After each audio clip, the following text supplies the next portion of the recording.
Previously on Ballz. How's it going, Bob? Darren, I'm good, buddy. How are you? Yeah, all right, thank you. Are you heading around the M3 or the M5 there on the way home?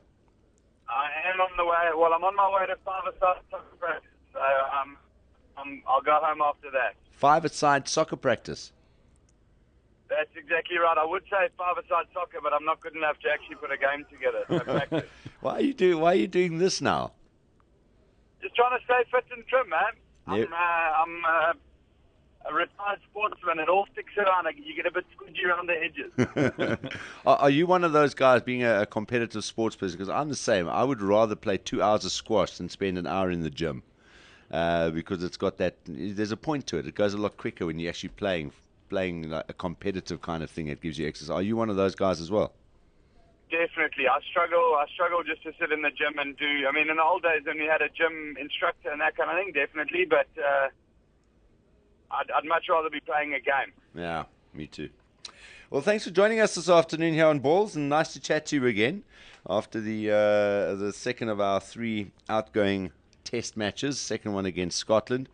And we were pretty much I don't want to call it a simple task or a game, but I mean, we really weren't tested that much, although they had their moments. But, you know, we kind of dominated that test pretty much from the start.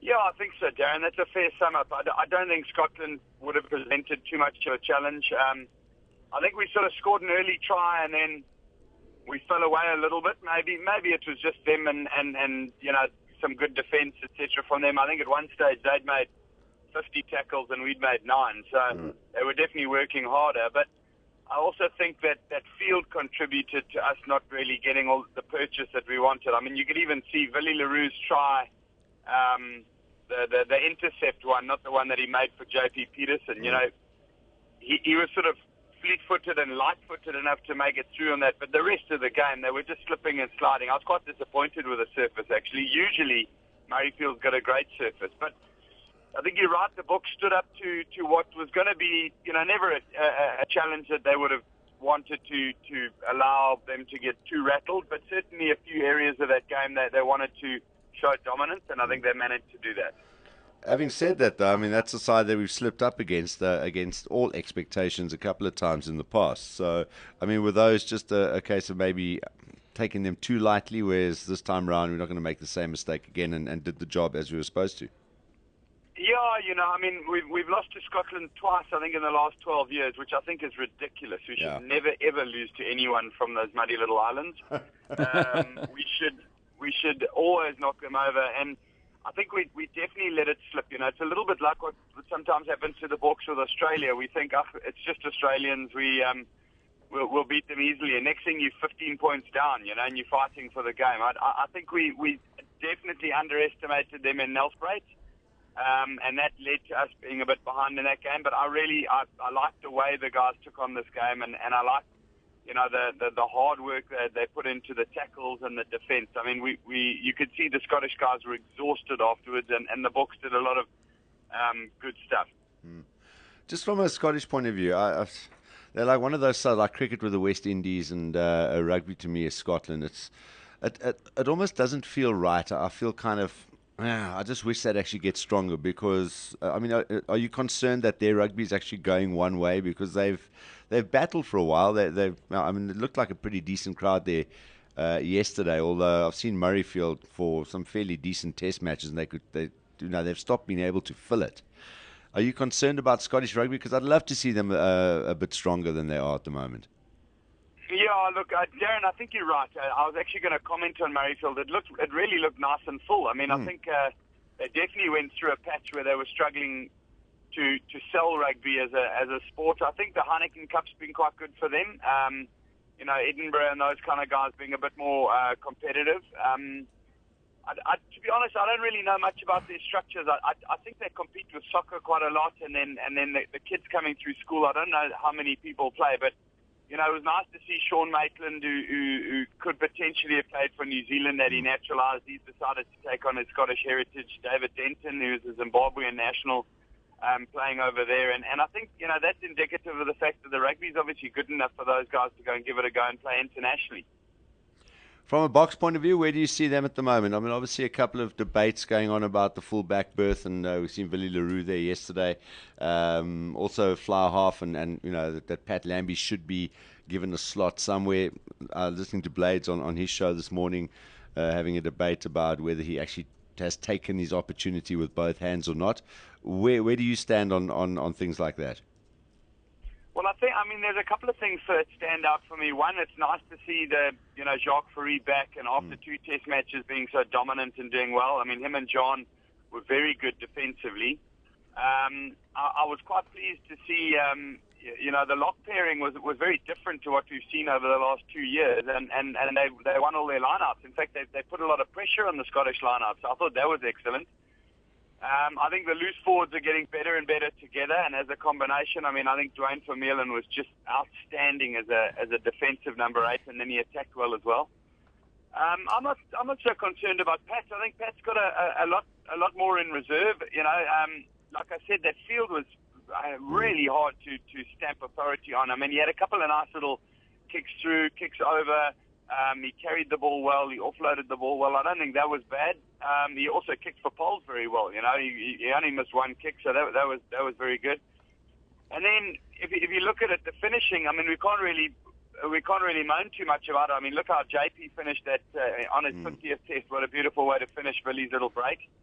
And then there was two driving lineouts, which there was no one in the world who was going to stop them. So technically that was good. And then Willie LaRue had a nice creative bit of play. I mean, you got to remember this is a Scottish side who have been getting better and better. They came very close to beating France away from home this year. And then they're going, I think, almost lose to or drew with Italy away. So it's like they're a funny side. When they've got everything together, they can be very dangerous. So I think the Bucks now will be happy that they've tested a few combinations, and they're going to go what is definitely the biggest test of this whole tour, and that is France in France. Yeah. It's been a bogey side for us of note, and I genuinely believe the side are really excited about playing this match and getting a win over there to give them confidence to go back and win in a World Cup. Yeah. Well, I think that little trio you mentioned there with Scotland, Italy and France, I think France might be the sort of the problem child in that one. Because as we say time and time again, to the point of being a cliche, you never quite know which France is going to turn up, and it makes preparation for this week once again a little bit of a lottery, because we don't know. You could have a blindingly good France, or you can have absolutely terrible France, and consistency isn't one thing in their nature. Absolutely. I mean, I think the beauty, the French are a little bit like Robbie Fleck, Not even he knows what he's going to be doing. And he's retired. Yeah, exactly. I mean, Flecky as a player, we could never really get him to stick to a game plan. We had to just react to what he did. And the French are very similar. It's almost like they've got different psyches who turn up for the game. But I can tell you one thing. They are mad and rabid and excited about this game, because it really is going to give them a chance. They came close to knocking over that New Zealand side. I mean, they weren't that far off, and they weren't comfortable with their performance, but they'll really want to knock over the Springboks. They feel that they've got a real chance against Southern Hemisphere sides, the French, and I think that'll motivate them. Bob, last question. Listening to Blades this morning as well, he sort of had a few concerns about the average age and looking ahead to the World Cup, how old the guys will be, and he said particularly the back line. Do you share those concerns? No, I mean, I think the guys are, if you're good enough, you're old enough. If you're the same, if you're playing well enough, you're young enough.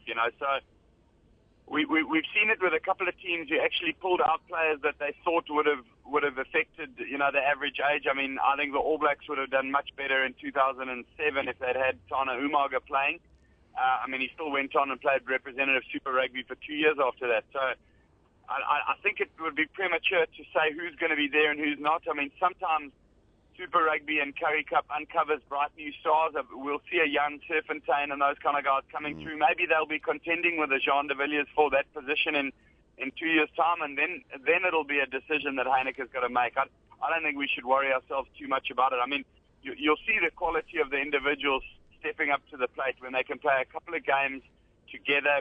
Next year, incoming tour, into a nation's or a rugby championship, and then suddenly this team's played sort of 20 odd games together as a squad, and almost be able to interchange a number of different players. So I'm quite excited about that. I'm also excited that, you know, there are a couple of guys like Fari who going back, and I wouldn't say resting in Japan because it's not a rest. I mean, it's a very credible rugby environment, but it's certainly not as hard and heavy as Super Rugby. So a lot of guys will get breathing space, if you want. And while I don't want to keep everyone for all the time, I genuinely believe that some senior players hanging around, whether they're starting or not, is vital for our team. We haven't been able to do it a lot.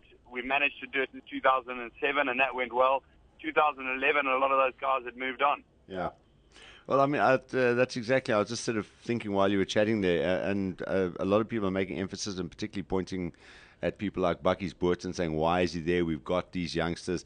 But I mean, it's not much different to what Jake did leading up to 2007, because he did look at some of his experienced players like yourself. He did even went and had a look at a guy like Andre Snyman. Some worked out, some didn't, but it's not a case of like these are guys that might start, or these are guys he's looking at. You know, he hasn't got the confidence in the youngsters. But when you're working towards that World Cup, you kind of know that what you're going to get. You're going to get quality from Etzebeth. You're going to get quality from Surfontaine. He's seen what these guys have to offer. It's what backup he has. And surely Heineke's looking at a guy like Bucky's and say, he might be a bit odd, but let me just have a look and just see what what I've got in store, in reserve, when we start molding our squad for what is very importantly a World Cup. No, absolutely, Darren. I think you make a good point. You know, the one thing that I try and say often when people worry about age and that is that culture trumps talent, you know. And if you look at a rugby team, the mix and the culture of the team playing for each other is far more important than one good player. We've seen that with, Carlos Spencer not being able to win a World Cup, a Quade Cooper, dancing and prancing all over the place, but the rest of the team aren't necessarily backing him. I mean, I had a conversation the other night with Will Greenwood. And if you look back at the average ages of that team that won the World Cup for England in 2003, I mean, they were way older than the team that we've got now, or the team that will be there in 2015. I mean, guys like Neil Back and Talalio and Johnson were pushing 35, 36, So, I mean, in 2007, we had Monty and Urs Durant and myself and a couple of guys who were already over 32, 33. So it's not necessarily that they're there to play. It's just that they're there to remind the rest of the guys how much it means to contribute where they can, maybe on the team council or on the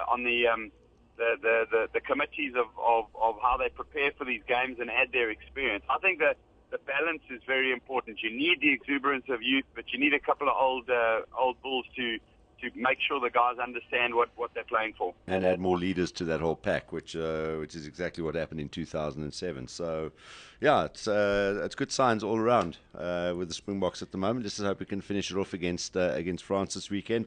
Time has run out, Bob. We appreciate your time today. Thanks a lot for chatting to us this afternoon.